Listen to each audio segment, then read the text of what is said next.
There are some details worth understanding and knowing about in what Anthropic plans to do with this $50 billion, over which timeline and with who.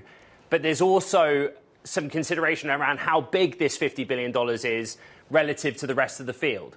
That's right. I think in one sense, if you had said a year or two ago that a 4-year-old unprofitable startup was going to commit $50 billion to an infrastructure project, you said that's enormous and possibly insane. But when you compare it to the $1.4 trillion that OpenAI has committed, it feels much more measured. And I do think that is very much the subtext of a lot of this. Anthropic is clearly taking a page from OpenAI in terms of the scale of infrastructure required to build what it wants to build. But I think it also wants to show that it's perhaps a more fiscally responsible company in doing this in order of magnitude less at the moment.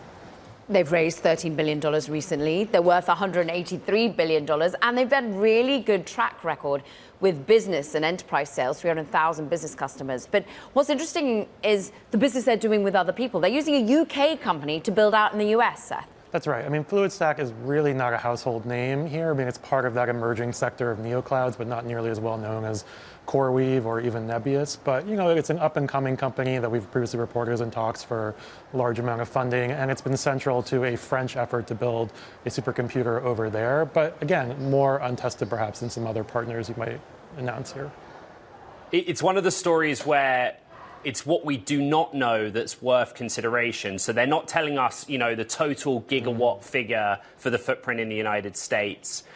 And at the same time, they're heavily reliant on these hyperscale partners, Amazon, AWS, and Google, to give them the compute they need away from this plan to build $50 billion of capacity. Yeah, and I think, again, if you look at their nearest rival, OpenAI, the answer is sort of it takes everything and everyone to build what they want to build here. And so while they want to potentially have a bit more control and ownership over some of the data centers that they build in the coming years, they're still going to be relying on those big tech partners and the neoclouds and pretty much anyone else in this industry to meet what they imagine to be a pretty intense amount of computing needs here.